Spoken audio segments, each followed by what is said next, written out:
সাংবাদিকদের সঙ্গে মতবিনিময় করছেন বিএনপির চেয়ারম্যান তারেক রহমান। সরাসরি যাচ্ছে তার কাছে। স্যার, কিছু মনে না করলে আপনার হোম টাউন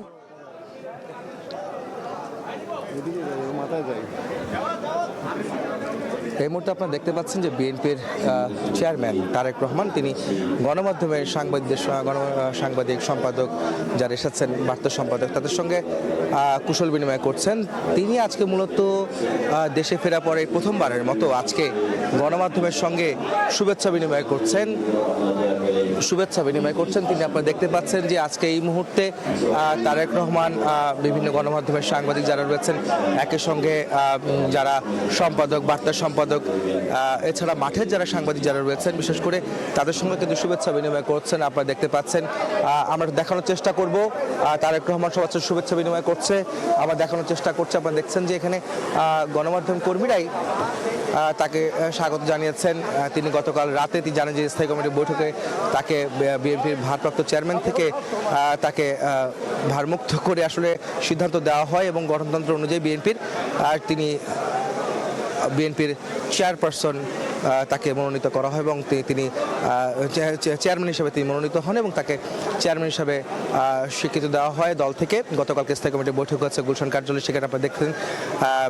এছাড়া আপনারা জানেন যে বিএনপি চেয়ারপারসন বেগম খালেদা জিয়া গত 30শে ডিসেম্বর তিনি ইন্তেকাল করলে সে বিএনপি চেয়ারপারসনের পদ শূন্য হয় এবং সেখানে বিএনপির ভারপ্রাপ্ত চেয়ারম্যান তারেক রহমান 2018 সাল থেকে দায়িত্ব পালন করছিলেন ভারপ্রাপ্ত চেয়ারম্যান হিসেবে। যখন তার মা বিএনপি চেয়ারপারসন বেগম খালেদা জিয়া তিনি তাকে কারাবন্দী করা হয়েছিল, তারপর থেকে বিএনপির হাল ধরেছিলেন তার বড় ছেলে তারেক রহমান এবং গতকালকে তারেক রহমানকে স্থায়ী কমিটির বৈঠকের মাধ্যমে তাকে চেয়ারম্যান হিসেবে স্বীকৃতি দেওয়া হয় এবং তাকে সিদ্ধান্ত দেওয়া হয়।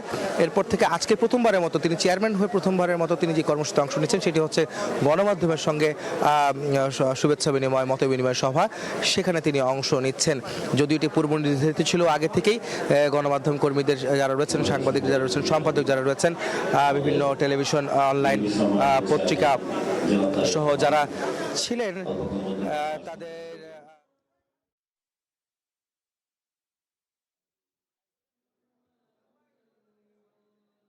মতবিনিময় তিনি করছেন। সেখানে কিছু কথা বলবেন, তিনি মঞ্চে উঠছেন। এখানে দেখতে পাচ্ছেন যে বিএনপি মহাসচিব মির্জা ফখরুল ইসলাম আলমগীর সহ এই মুহূর্তে বিএনপির চেয়ারম্যান তারেক রহমান তিনি কিন্তু মঞ্চে উঠলেন এবং বসেছেন। এখন গণমাধ্যমের কর্মীদের সঙ্গে তিনি সাক্ষাৎ করবেন, সেটি আপনারা দেখছেন। শুভেচ্ছা বিনিময় অনুষ্ঠানে তিনি যোগ দিলেন। ইতিমধ্যে এই বনানীর যে জায়গাটি রয়েছে,